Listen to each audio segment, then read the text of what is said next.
YouTube channel learn with the गुरु पे। जैसे कि आप सबको पता है, हम सीटेट के लिए साइंस पढ़ रहे हैं इस समय। ठीक है, सीटेट स्पेशल साइंस पढ़ रहे हैं, जिसमें पार्ट 1 हो चुका है। हमारा टारगेट है कि 4 से 5 वीडियो में आपका 20 से 25 प्लस स्कोर आराम से आ जाए। ठीक है, पार्ट 1 हमारा हो चुका है, जिसमें काफ़ी कुछ हमने पढ़ लिया है। पार्ट 2 में हम चलेंगे। ठीक है, इसमें सबसे पहले हम पढ़ेंगे फोटोसिंथेसिस। ठीक है, फोटोसिंथेसिस,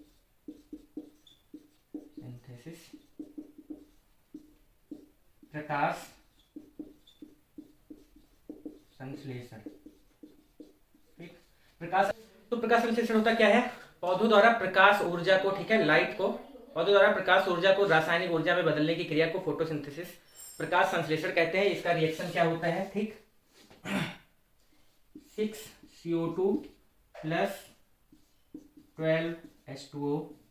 ठीक है, प्रकाश की उपस्थिति को HNu लिख देते हैं। ठीक, प्रकाश की उपस्थिति में ये होता है 6O2 प्लस 12H2O, ये हो जाता है आपका ये आपको देता है C6H12O6 plus 6H2O plus 6O2। ठीक है, ये बैलेंस रिएक्शन है, जरूरी नहीं है आपको ये 12-6 याद हो, बैलेंस करने के लिए ये लिख दिया जाता है। ठीक है, कार्बन डाइऑक्साइड और जल प्रकाश की उपस्थिति में, ठीक है, ग्लूकोज, जल और ऑक्सीजन। ठीक है, मेन यहाँ पे क्या होता है? ऑक्सीजन निकलता है। ठीक,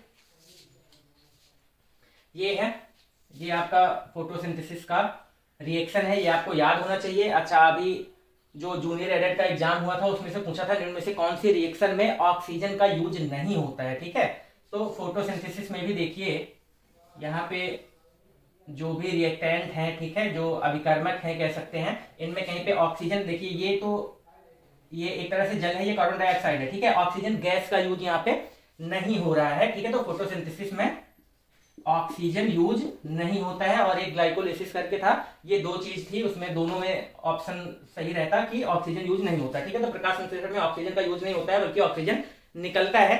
ठीक, तो ये याद होना चाहिए आपको, ये रिएक्शन याद होना चाहिए। फिर उसके बाद कुछ मेन पॉइंट्स हैं, ये आपको याद होना चाहिए कि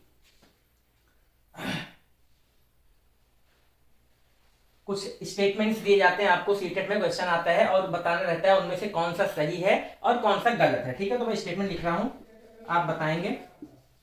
केवल हरे रंग की पत्तियां प्रकाश संश्लेषण करती हैं। ठीक है, ये स्टेटमेंट आता है। केवल पत्तियां प्रकाश संश्लेषण करती हैं। ठीक है, इस तरह से 3-4 स्टेटमेंट आता है, आपको बताना रहता है कि कौन सा सही है कौन सा गलत है। तो कुछ बातें आपको ध्यान देनी पड़ेंगी। यहाँ पे लिखा हुआ है केवल हरे रंग की पत्तियां प्रकाश संश्लेषण करती हैं, तो ये जो स्टेटमेंट है ये गलत है। सिर्फ हरे रंग की पत्तियों में नहीं होता है, और भी पत्तियों में प्रकाश संश्लेषण हो सकता है। हरे रंग की पत्तियों में ज्यादा होता है, बाकी में कम होता होगा, लेकिन होता है। केवल हरे रंग की पत्तियां ही प्रकाश संश्लेषण करती हैं, ये गलत हो जाता है। फिर उसके बाद देखिए, केवल पत्तियां ही प्रकाश संश्लेषण कर सकती हैं। ठीक, केवल पत्तियां ही प्रकाश संश्लेषण कर सकती हैं, ये भी गलत हो जाता है। ठीक है, प्रकाश संश्लेषण जो है वो तनों द्वारा भी किया जाता है। ठीक, तो ये चीज आपको याद होना चाहिए कि केवल हरे रंग की पत्तियां ही प्रकाश संश्लेषण करती हैं, तो ये गलत है। केवल पत्तियां ही करती हैं, ये भी गलत है। ठीक है, सही क्या है? तने भी प्रकाश संश्लेषण कर सकते हैं, या करते हैं कह सकते हैं। ठीक है, करते हैं, तने भी प्रकाश संश्लेषण करते हैं। हरे रंग के अलावा और पत्तियां भी प्रकाश संश्लेषण कर सकती हैं। ठीक है, दिख नहीं रहा होगा, मैं बोल दे रहा हूं, सुन के लिख लीजिएगा। हरे रंग के अलावा और पत्तियां भी प्रकाश संश्लेषण कर सकती है। तो ऐसे 3-4 स्टेटमेंट आते हैं, आपको बताना रहता है कौन सा सही है कौन सा गलत है। तो वहां पे गलत कौन सा रहेगा? जहां पे लिख देगा कि केवल हरे रंग की पत्तियां प्रकाश संश्लेषण कर सकती हैं, ये गलत है। ठीक, केवल पत्तियां प्रकाश संश्लेषण कर सकती हैं, ये भी गलत है। तने भी करते हैं, और अदर कलर की जो पत्तियां होती हैं वो भी प्रकाश संश्लेषण करती हैं। ठीक, तो ये कुछ बातें हैं प्रकाश संश्लेषण के बारे में, आपको याद होनी चाहिए। प्रकाश संश्लेषण होता क्या है? ठीक, पौधे द्वारा प्रकाश ऊर्जा को रासायनिक ऊर्जा में बदलने की क्रिया को प्रकाश संश्लेषण कहते हैं। ठीक है, इसमें ऑक्सीजन निकलता है, कार्बन डाइऑक्साइड लेके पौधे ऑक्सीजन निकालते हैं। कैसे? इस रिएक्शन की वजह से। ठीक, तो ये हो गया प्रकाश संश्लेषण। प्रकाश संश्लेषण से ही पौधे अपना भोजन बनाते हैं। ये जो बन रहा है ये इनका भोजन है।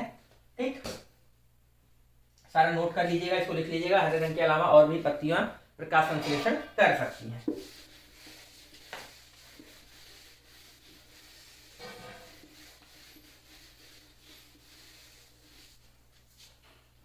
अच्छा, एक और बात, ये जो रिएक्शन था 6CO2 प्लस 12H2O प्रकाश की उपस्थिति, यहाँ पे आ गया आपका C6H12O6 plus 6H2O plus 6O2। यहाँ पे जो ऑक्सीजन आता है वो इस जल से निकल के आता है, ना कि इस कार्बन डाइऑक्साइड से, ठीक है। यहाँ पे जो ऑक्सीजन आता है वो इस वाले पार्ट से, जल से निकल के बाहर आता है। तो ये जो ऑक्सीजन आता है यहाँ से निकल के आता है, ये चीज आपको याद रखना है, पूछ सकता है, ठीक। कार्बन डाइऑक्साइड जो होता है वो इसमें कन्वर्ट हो जाता है और ये जो जल होता है वो ऑक्सीजन में कन्वर्ट हो जाता है, ये आपको याद रखना है। देखिए फिर स्वपोषी क्या होता है और परपोषी क्या होता है। स्वपोषी पौधे, परपोषी पौधे, ठीक है। स्वपोषी पौधे ऐसे जो प्रकाश संश्लेषण करते हैं और अपना भोजन स्वयं बनाते हैं, वो स्वपोषी कहलाते हैं, ठीक। ये आप स्वपोषी मतलब जो अपना पोषण खुद से कर सके, मतलब जो अपना भोजन खुद बना सके, ठीक। इसको मैं लिखवा नहीं रहा हूँ, स्वपोषी के एग्जाम्पल आपको मैं बताऊंगा। और ऐसे ही परपोषी, ठीक है। परपोषी जो अपना भोजन स्वयं नहीं बना सकते हैं, ठीक है, अपने भोजन के लिए दूसरे पे डिपेंड होते हैं या जिनमें प्रकाश संश्लेषण नहीं होता है, ठीक, वो कह सकते हैं। तो स्वपोषी में कौन सा आता है, परपोषी में कौन सा आता है, ये अब हम जानेंगे कुछ एग्जाम्पल्स। स्वपोषी क्या होता है, जो अपना भोजन स्वयं बना सकते हैं, जैसे पेड़ पौधे हो गए, ठीक है, पेड़ पौधे हो गए, शैवाल, पालक, केला, ठीक है, शैवाल, पालक, केला, टमाटर ले लीजिए, ये सारे स्वपोषी हो गए। परपोषी जो अपना भोजन स्वयं नहीं बना सकते हैं, परपोषी कहलाते हैं, जैसे क्या, कुत्ता हो गया, बिल्ली हो गया, मनुष्य हो गए, ठीक है, हम लोग। तो ये क्या होते हैं, परपोषी होते हैं, जो अपना भोजन स्वयं नहीं बना सकते हैं। स्वपोषी जो अपना भोजन स्वयं बना सकते हैं। तो ये आपको उदाहरण याद रखना है, ठीक है। इसके बाद ये कभी कभी पैरासाइट पूछता है, परजीवी, पैरासाइट। पैरासाइट क्या होते हैं, जो ये भी सजीव ही कहे जाएंगे, ठीक है। एक सजीव जो दूसरे सजीव के ऊपर रहकर, ठीक है, दूसरे के ऊपर निर्भर रहकर अपना भोजन प्राप्त करता है, उसको पैरासाइट कहते हैं, ठीक है। परजीवी बोलते हैं इसको, ठीक। परजीवी मतलब दूसरे के ऊपर अपना जीवन जीता है ये, ठीक। इसमें आपका क्या हो जाएगा, खटमल हो गया, जू हो गया, अमरबेल हो गया, ठीक है। ये सारे जो होते हैं पैरासाइट होते हैं, परजीवी होते हैं, ठीक। इसके अलावा एक और आप लिख सकते हैं, जोंक, ठीक है, जोंक है, ये भी परजीवी है। तो ये हो गया परजीवी का उदाहरण। पूछ सकता है इनसे कौन सा, जैसे पूछता है अमरबेल किसका उदाहरण है, तो आप बताते हैं पूर्ण तना परजीवी, ठीक है, इसको पूर्ण तना परजीवी बोलते हैं, ठीक। तो ये परजीवी है, ये आप नोट कर लीजिए और याद कर लीजिए, पेपर में यहाँ से भी एक आध क्वेश्चन आ ही जाता है बार बार। तो हो गया स्वपोषी, परपोषी हो गया, ठीक है, प्रकाश संश्लेषण हो गया, उसके बारे में कुछ मेन बातें हो गई। अब आगे चलते हैं, कुछ और बातें हम जानेंगे, ठीक है। पत्तियों का रंग जो है, पत्तियां हरी होती हैं किस वजह से, क्लोरोफिल के कारण, ठीक है, ठीक है, क्लोरोफिल। पत्तियों का रंग हरा क्यों होता है, क्लोरोफिल के कारण, ये आपको पता ही होगा, ठीक। क्लोरोफिल बनने के लिए किस चीज की आवश्यकता होती है, ठीक, क्लोरोफिल बनने के लिए आवश्यक है तो मैग्नीशियम, Mg से लिखते हैं, ठीक है। क्लोरोफिल बनने के लिए क्या आवश्यक है, मैग्नीशियम, ठीक। पत्तियों का रंग हरा किसके कारण होता है, क्लोरोफिल, ठीक। टमाटर लाल होता है क्यों, ठीक, टमाटर पकने के बाद लाल क्यों हो जाता है, तो हम बताएंगे लाइकोपीन, ठीक है, लाइकोपीन के कारण, ठीक है। टमाटर लाल क्यों हो जाता है, लाइकोपीन के कारण। गाजर का जो रंग होता है रेडिश, ठीक है, वो क्यों होता है, वो कैरोटीन के कारण होता है। ये सारी चीजें आपको याद रखनी है। पत्तियों का रंग हरा होता है क्लोरोफिल के कारण, ठीक। क्लोरोफिल बनने के लिए आवश्यक है मैग्नीशियम। टमाटर का रंग लाल होता है लाइकोपीन के कारण, ठीक है। सबसे ज्यादा प्रकाश संश्लेषण कौन करते हैं? सबसे ज्यादा प्रकाश संश्लेषण करते हैं कौन? शैवाल। ये कुछ इंपॉर्टेंट क्वेश्चंस हैं जो पेपर में पूछे जाते हैं और आपको याद भी होना चाहिए, ठीक है। यही सारे क्वेश्चन है घुमा फिरा के सीटेट प्रकाश संश्लेषण से बार बार पूछता रहता है, ठीक। तो ये सारा आप नोट कर लीजिए। सबसे ज्यादा प्रकाश संश्लेषण कौन करते हैं? शैवाल करते हैं, ठीक। इसको याद कर लीजिए, नोट कर लीजिए, फिर चलते हैं आगे। इसके अलावा एक और चीज आप याद रखेंगे, क्या? पालक और टमाटर में, ठीक है, कौन सा एसिड पाया जाता है? ये पूछा जाता है तो आप बताएंगे ऑक्जेलिक एसिड, ठीक है। OXALIC ऑक्जेलिक एसिड, ठीक है। पालक और टमाटर में कौन सा एसिड पाया जाता है? तो आप बताएंगे ऑक्जेलिक एसिड। और ऑक्जेलिक एसिड का यूज कहाँ पे होता है? आप तो इसका एक लिख सकते हैं कि इंक स्टेन रिमूवर, ठीक। इंक मतलब स्याही, स्याही के जो धब्बे लग जाते हैं, अगर आप उस पर ऑक्जेलिक एसिड डालते हैं तो उससे वो साफ हो जाता है, ठीक है। तो इंक स्टेन रिमूवर कहा जाता है ऑक्जेलिक एसिड को, ठीक है। स्याही के दाग धब्बे किससे मिटाते हैं? ऑक्जेलिक एसिड से, ठीक है। पालक और टमाटर में कौन सा एसिड पाया जाता है? Oxalic acid. ये भी नोट कर लीजिए। एक और चीज बच रही है, ठीक है। प्रकाश संश्लेषण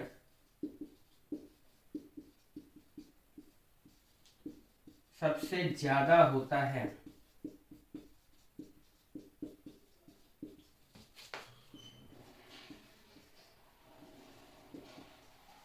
रेड लाइट की उपस्थिति में, ठीक है। आप कहेंगे कि रेड लाइट कहां से मिलती है पौधों को? देखिए, आपको पता है जो व्हाइट लाइट होती है वो एक्चुअली व्हाइट ना होकर 7 रंगों का मिश्रण होती है। कौन सा? आपने अगर प्रिज्म पढ़ा होगा, प्रिज्म से प्रकाश की किरण जब गुजरती है तो 7 रंगों में विभक्त हो जाती है। और इसको याद करते हैं violet, indigo, blue, green, yellow, orange, red, ठीक है। ये 7 रंगों में विभक्त हो जाती है। इनमें से रेड लाइट जो होती है, ठीक, प्रकाश की किरणें 7 रंगों में विभक्त हो जाती हैं। रेड लाइट जो होती है, प्रकाश संश्लेषण की दर सबसे ज्यादा रेड लाइट में होती है, ठीक है। मैक्सिमम हो जाएगी रेड में और मिनिमम किस में रहती है प्रकाश संश्लेषण की दर? मतलब कौन सा लाइट रहेगा तो उसमें प्रकाश संश्लेषण की गति धीमी हो जाएगी, दर धीमी हो जाएगी। प्रकाश संश्लेषण सबसे ज्यादा होता है रेड लाइट में और सबसे कम होता है, देखिए, सबसे ज्यादा यहाँ हो रहा है तो सबसे कम यहाँ पीछे होगा, ठीक है। तो वायलेट कर देंगे, मतलब बैगनी, ठीक है। बैगनी रंग में प्रकाश संश्लेषण सबसे कम होता है और रेड लाइट में सबसे ज्यादा होता है, ठीक। ये भी याद रखिएगा आप। अब ये 7 रंगों की बात आ ही गई है तो एक और चीज मैं बता ही देता हूं, जैसे इसको बोलते हैं वर्ण विक्षेपण, ठीक है। प्रकाश के रंगों का, ठीक है, प्रकाश का 7 रंगों में विभक्त हो जाना, सफेद लाइट का, व्हाइट लाइट का 7 रंगों में विभक्त हो जाना, इसको बोलते हैं वर्ण विक्षेपण, ठीक है। ये होता है प्रिज्म। कोई भी लाइट, कोई भी नहीं, ठीक है, प्रकाश की किरण जब प्रिज्म से होकर गुजरती है तो क्या होता है? वो 7 रंगों में विभक्त हो जाती है। 1 2 3 4 5 6 7, ठीक है, कुछ इस तरह से।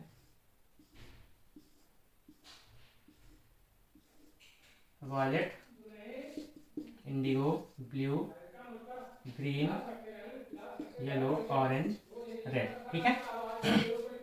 प्रकाश की किरण, ये क्या है? व्हाइट लाइट है। व्हाइट लाइट है, जब प्रिज्म से गुजरती है तो 7 रंगों में विभक्त हो जाती है। अच्छा, अब यहाँ पे देखिए, प्रकाश की किरण जब एक माध्यम से दूसरे माध्यम में जाती है, ठीक है, मान लीजिए ये एयर है, ठीक है, और ये ग्लास है। प्रकाश की किरण जब एक माध्यम से दूसरे माध्यम में जाती है तो अपने मार्ग से थोड़ा सा विचलित हो जाती है, जैसे जा कुछ इस तरह से ये जा रही थी, ठीक है। अगर विचलित ना होती, अगर डिस्टर्ब ना होती तो इसी डायरेक्शन में चली जाती जैसे जा रही थी, ठीक। लेकिन क्या होता है, ये देखा गया कि प्रकाश की किरण जब एक माध्यम से दूसरे माध्यम में जाती है, यहाँ पे एयर था, एयर से मान लीजिए ग्लास में जा रही है तो अपने मार्ग से विचलित हो जाती है, ठीक है। क्या होता है, चाहे ये जो होता है परपेंडिकुलर या फिर इसको अभिलंब आप बोल सकते हैं, नॉर्मल, ठीक है। तो क्या होता है, या तो अभिलंब की तरफ झुक जाती है या तो अभिलंब से दूर हो जाती है। तो यहाँ पे क्या होता है, जब रेयर मीडियम से डेंस मीडियम में जाती है तो अवलंबी की तरफ झुक जाती है। तो क्या हुआ, जाना इधर था, चली गई इधर। ये जो फिनोमिना है इसको बोलते हैं क्या? रिफ्रैक्शन, अपवर्तन, ठीक है, इसको क्या बोलते हैं? अपवर्तन। प्रकाश की किरण एक माध्यम से दूसरे माध्यम में जाती है तो अपने मार्ग से विचलित हो जाती है, इसको कहा जाता है अपवर्तन। ठीक, तो और जिस मीडियम में जा रही है जितना ज्यादा डिफ्लेक्शन होगा, जितना ज्यादा अपवर्तन होगा, ठीक है, मतलब जितना ज्यादा मुड़ रही है प्रकाश की किरण चाहे इधर या इधर, उसका अपवर्तनांक उतना ही ज्यादा कहा जाता है। ठीक है, अपवर्तनांक कहा जाता है, जिसका अपवर्तनांक ज्यादा होगा वो ज्यादा डिफ्लेक्ट करेगी लाइट को। ठीक है, तो प्रिज्म से जब प्रकाश की किरण गुजरती है तो इन 7 रंगों में विभक्त हो जाती है। ठीक, एक और चीज इसमें से याद रखना है, जैसे ही हम इस साइड में बढ़ेंगे वायलेट से रेड की तरफ, तो अब ये जो होता है लैम्डा जो है, ठीक है, तरंग दैर्घ्य इसको बोलते हैं, तरंग दैर्घ्य जो है, वेवलेंथ जो है वो बढ़ती जाती है। ठीक है, अच्छा, अपवर्तनांक की बात करें, यहां आपको चित्र से ही क्लियर हो जाएगा, जिसका अपवर्तनांक ज्यादा होगा, ठीक है, जिसका अपवर्तनांक ज्यादा होगा वो ज्यादा डिफ्लेक्ट होगी। ठीक, अब ये देखिए, ये जो लाइट थी कुछ इस तरह से जानी थी, ठीक है, जो लाइट थी व्हाइट लाइट कुछ इस तरह से जानी थी, सबसे ज्यादा डिफ्लेक्ट कौन सी हुई है, सबसे ज्यादा कौन डिस्टर्ब हुआ है? तो यहां से देखा जाए तो वायलेट वाला सबसे ज्यादा मुड़ गया है, जाना इधर था चला गया इधर इतना ज्यादा, और रेड वाला सबसे कम डिफ्लेक्ट हुआ है। ठीक, तो अपवर्तनांक जो है रेड का सबसे कम, ठीक है, अपवर्तनांक कह सकते हैं रेड के लिए सबसे कम होगा, ठीक है, और वायलेट के लिए सबसे ज्यादा होगा। ठीक है, कौन से कलर के लिए किसी मीडियम का अपवर्तनांक सबसे ज्यादा होता है, या कह सकते हैं कौन सा कलर सबसे ज्यादा अपवर्तित होता है, तो कहेंगे कि वायलेट जो है, बैगनी जो है, वो सबसे ज्यादा अपवर्तित होता है, सबसे ज्यादा डिफ्लेक्ट होता है, और कौन सा कम होता है? रेड। ठीक है, कौन से कलर के लिए अपवर्तनांक सबसे ज्यादा होता है, तो वो वायलेट के लिए होता है, कौन से कलर के लिए अपवर्तनांक सबसे कम होता है, तो वो रेड कलर के लिए होता है। ये भी आप याद कर लीजिए, कहीं ना कहीं आपसे पूछ लिया जाएगा, ना सीटेट में तो किसी और एग्जाम में। ठीक है, अपवर्तन आपको समझ में आ गया होगा, जब प्रकाश की किरण एक माध्यम से दूसरे माध्यम में जाती है तो अपने मार्ग से कुछ विचलित हो जाती है, इसको कहा जाता है रिफ्लेक्शन, अपवर्तन। ठीक, जाना कुछ इस तरह से सर, चली गई इस तरह से, ठीक है, तो ये हो गया अपवर्तन। इसमें आप ऐसा भी कर सकते हैं कि ये अगर ग्लास था और ये एयर था तो क्या होगा, लाइट कुछ इस तरह से थी, इस तरह से जानी थी, और ये है आपका विलंब, तो क्या होता है, इधर चली जाएगी। ठीक है, जब डेंस से रेयर में कंडीशन में जाती है तो अविलंब से दूर हट जाती है, और जब रेयर से डेंस में जाती है, ठीक है, रेयर से डेंस में जाती है, ठीक है, विरल से सघन में जाती है, तो अविलंब की ओर झुक जाती है। देखिए, जाना इधर था, अविलंब की ओर झुक गई। इसमें क्या है, ग्लास ऊपर कर दीजिए, एयर नीचे कर दीजिए। ठीक है, ग्लास से अब एयर में जा रहा है तो क्या होता है, अविलंब इधर था, लेकिन ये क्या हुआ, इधर चला गया, अविलंब से दूर हट गया। ठीक, तो अपवर्तन का ये 2 नियम है, और बाकी तो जानने की जरूरत नहीं है, ये हो गया, याद रखना है। प्रिज्म से इस तरह से व्हाइट लाइट जाती है तो 7 रंगों में विभक्त हो जाती है। विबग्योर में रेड का जो होता है वो अपवर्तनांक सबसे कम होता है, ठीक है, अपवर्तनांक सबसे कम होता है, लेकिन तरंग दैर्घ्य देखिए तो रेड की सबसे ज्यादा होती है। वायलेट के लिए अपवर्तनांक सबसे कम होता है, तरंग दैर्घ्य क्या होता है, वायलेट के लिए अपवर्तनांक सबसे ज्यादा होता है, तरंग दैर्घ्य सबसे कम होता है। ये सारी चीजें आपको याद रखनी है। ठीक, अपवर्तनांक होता क्या है ये भी जान लीजिए। अपवर्तनांक क्या होता है, अपवर्तनांक को n से लिखते हैं, ठीक है। अपवर्तनांक होता क्या है, वायु में प्रकाश की चाल, ठीक है, उसको c से लिखते हैं। c क्या होता है, स्पीड इन एयर कह सकते हैं, ठीक है। वायु में प्रकाश की चाल या वैक्यूम कह लीजिए, ठीक है। निर्वात में प्रकाश की चाल c से लिखते हैं। और मान लीजिए जिस मीडियम में जा रही है, मान लीजिए एयर से ग्लास में जा रही है, तो उस मीडियम में जो स्पीड होगी, ठीक है,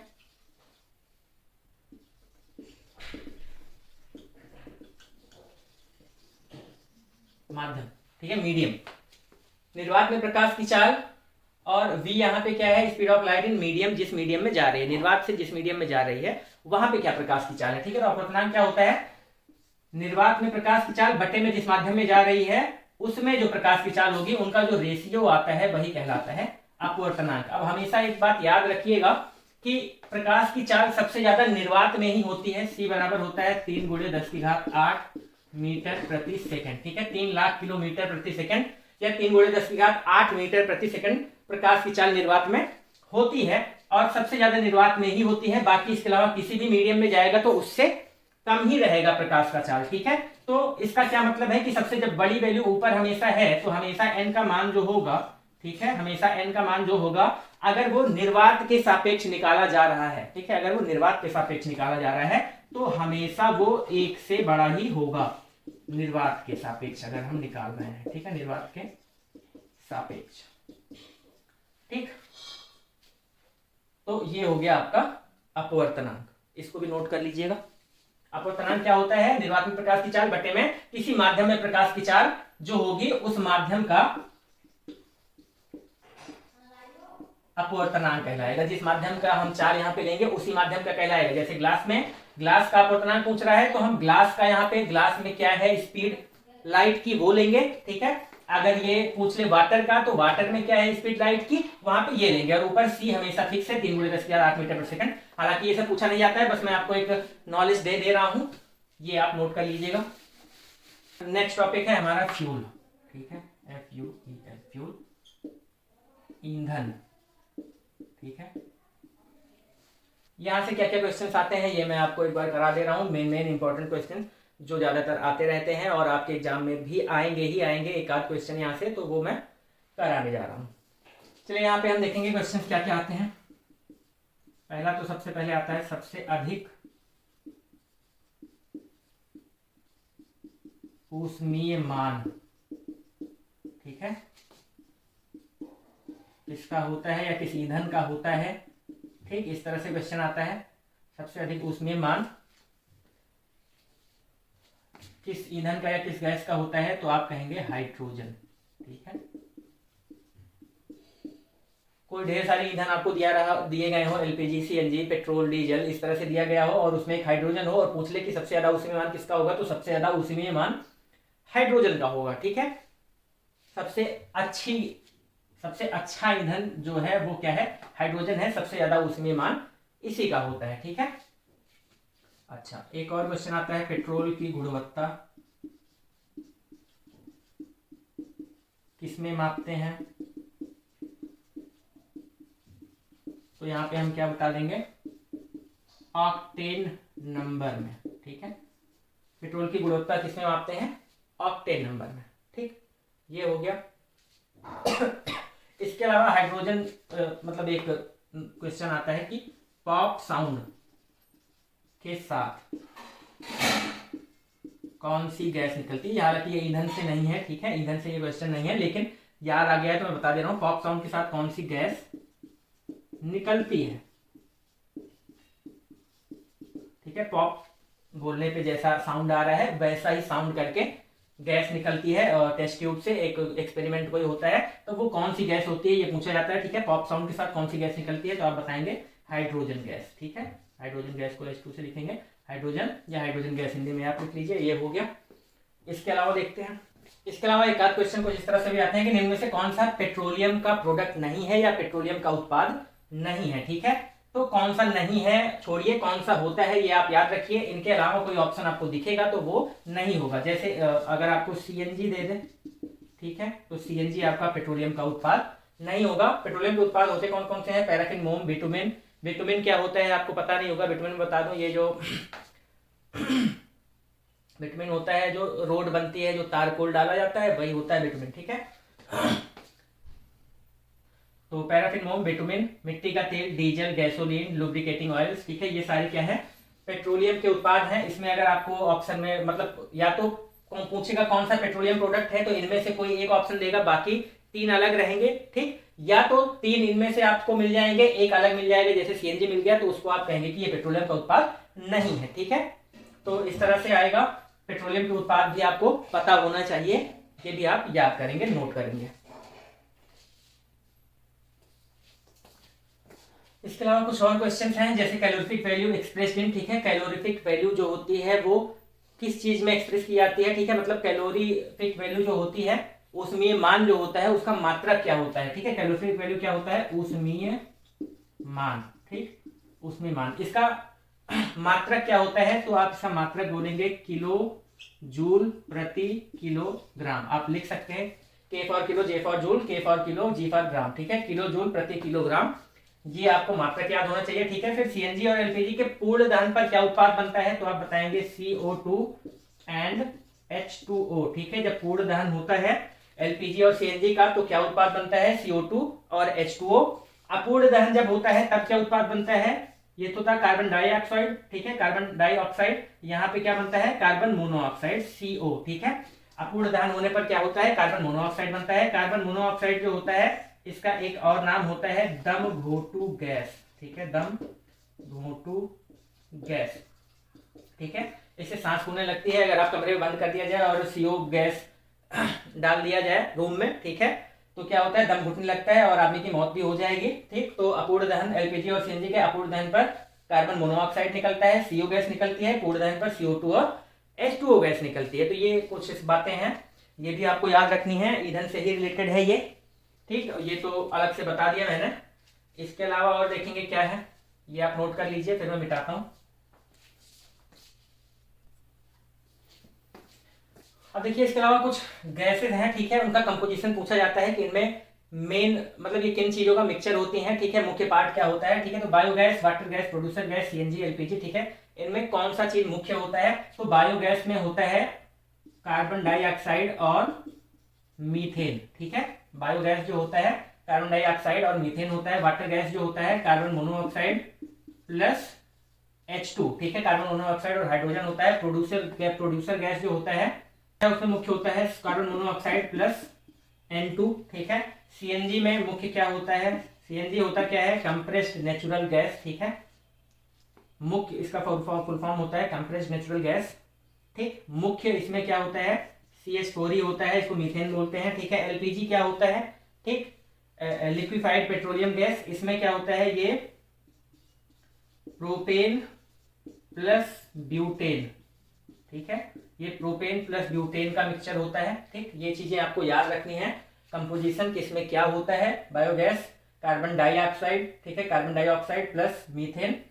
water gas carbon monoxide plus H2, ठीक है। प्रोड्यूसर गैस जो होती है वो भी carbon monoxide plus N2। CNG मुख्य इसमें CH4 होता है। एलपीजी में प्रोपेन और ब्यूटेन का ये मिक्सचर होता है, ठीक है, ये आपको याद रखना है। इसके अलावा एलपीजी का जो आपको जैसे घर में गैस लीक हो जाए तो जो बदबू या खुशबू, आप जो भी कहिए, जिसको अच्छी लगती हो उसके लिए खुशबू, जिसको बुरी लगती हो उसके लिए बदबू, ठीक है, उसका जो खुशबू आता है, ठीक है, जो स्मेल है कह सकते हैं, एलपीजी का जो स्मेल होता है वो किसकी वजह से होता है, तो आप बोलेंगे एथिल मर्कैप्टन,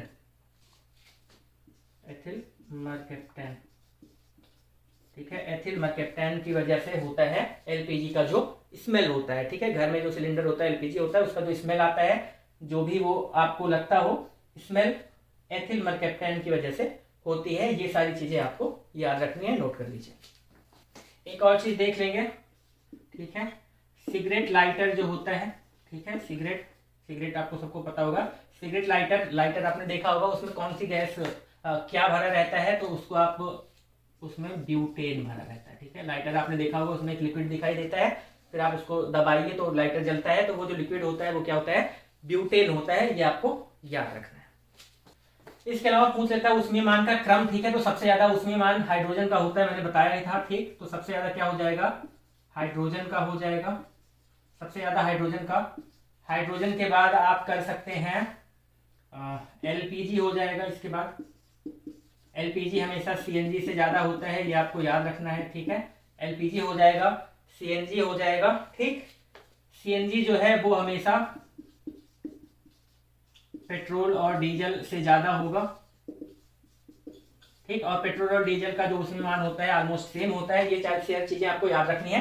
पूछेगा कि इनमें से कुछ ऑप्शन करके दे देगा कि एलपीजी का मान एलपीजी का कैलोरीफिक वैल्यू या उष्मीयमान सीएनजी से अधिक होता है, या दे देगा कि सीएनजी का एलपीजी से अधिक होता है। पूछेगा कौन सा सही है, तो ये चीज आपको याद रहेगी तो आप बता पाएंगे। सबसे ज्यादा हाइड्रोजन का होता है, फिर एलपीजी का सीएनजी से ज्यादा होता है, सीएनजी का पेट्रोल और डीजल से ज्यादा होता है, पेट्रोल और डीजल का सेम ही होता है, ठीक है।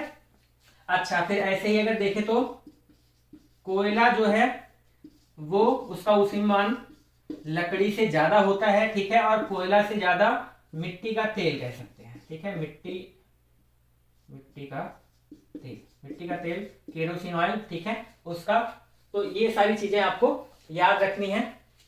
पेट्रोल डीजल उसी के आगे बढ़ा लीजिएगा, ये एक क्रम पूरा बन जाएगा। सबसे ज्यादा हाइड्रोजन, फिर एलपीजी, फिर सीएनजी, फिर पेट्रोल डीजल, एक ही तरह से मान लीजिए, फिर मिट्टी का तेल, ठीक है, फिर उसके बाद कोयला, फिर लकड़ी, और इसके बाद तो मुझे नहीं लगता कुछ होगा, तो इतने में से ही आपका आ जाएगा। ठीक, ये हो गया। इसके अलावा एक और क्वेश्चन बन रहा है, ये आप नोट करेंगे, स्क्रीनशॉट लेंगे। उसमें मान का क्रम आपको याद होना चाहिए कि किसकी कैलोरीफिक वैल्यू ज्यादा होती है, किसकी कम होती है। ठीक, इसके अलावा एक और क्वेश्चन लास्ट ईयर आया हुआ था, एक सेकंड, एक क्वेश्चन लास्ट ईयर आया हुआ था कि घर के लिए सबसे उपयुक्त ईंधन कौन सा होगा।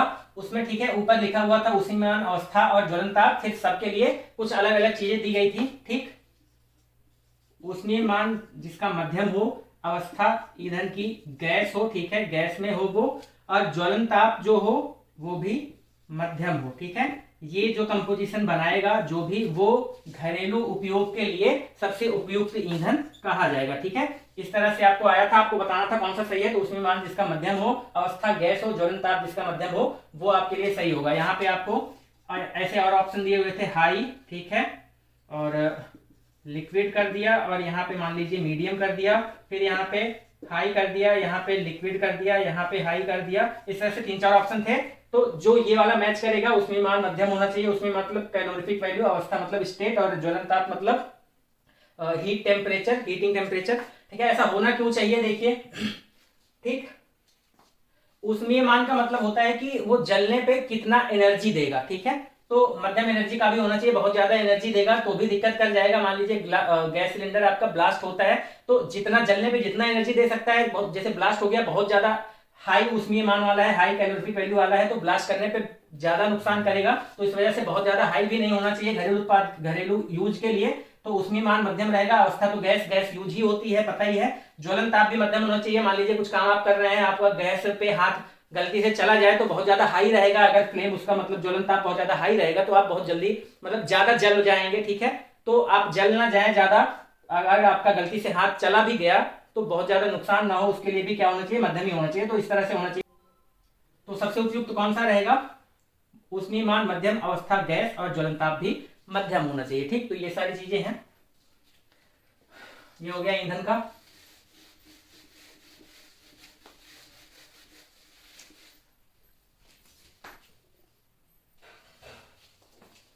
और एक और चीज आपको याद होना चाहिए कि जलने में सहायक गैस, ठीक है, कोई भी जैसे एलपीजी ही है, ठीक है, या मोमबत्ती ही है, कोई भी चीज जो हम जला रहे हैं, जलने में सहायता कौन करता है, उसकी ऑक्सीजन गैस करती है। ठीक है, अगर ऑक्सीजन नहीं है तो कोई भी चीज जलेगी नहीं। जैसे मोमबत्ती है, ठीक है, उसको आप ग्लास से ढक दीजिए, जलती हुई मोमबत्ती है, ग्लास से ढक दीजिए, तो ग्लास में जितना ऑक्सीजन है 1-2 सेकंड का, उतना देर तो मोमबत्ती जलेगी, उसके बाद तुरंत बुझ जाएगी। तो जलने में सहायक गैस कौन सी होती है, ऑक्सीजन। ऑक्सीजन जलती नहीं है, हाँ, लेकिन जलने में सहायता करती है। इसके बिना कोई भी चीज जलेगा नहीं। अगर ऑक्सीजन नहीं है तो जलना बंद हो जाएगा। ठीक है, तो जलने में सहायक गैस ऑक्सीजन है, जलती नहीं है लेकिन जलने में सहायता करती है, ये भी आप याद रखेंगे। फिर कुछ क्वेश्चन आते हैं, थर्मोमीटर से पूछा जाता है। ठीक है, पूछा जाता है क्लिनिकल थर्मामीटर जो होता है, क्लिनिकल, ठीक है, क्लिनिकल थर्मामीटर मतलब कह सकते हैं डॉक्टरी थर्मामीटर। ठीक है, उसका रेंज क्या होता है, तो उसका रेंज होता है 35 डिग्री सेल्सियस से 42 डिग्री सेल्सियस। ये आपको याद होना चाहिए। डॉक्टरी थर्मामीटर जो होता है उसका रेंज होता है 35 से 42 डिग्री सेल्सियस।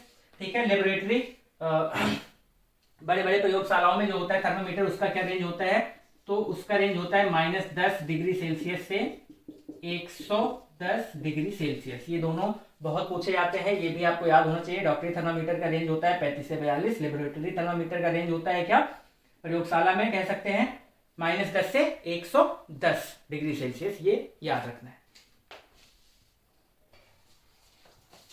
इसके अलावा और भी एक चीज जान लीजिए, नॉर्मल बॉडी टेम्परेचर, ये भी पूछा जाता है। ठीक है, normal body temperature, normal body temperature सबको पता ही होगा, 98.6 फ़ारेनहाइट। ठीक है, ये सेल्सियस नहीं होता है, ये फ़ारेनहाइट होता है, या फिर 37 डिग्री सेल्सियस। ठीक है, 98.6 फ़ारेनहाइट या तो 37 डिग्री सेल्सियस। ठीक है, ये हो जाएगा।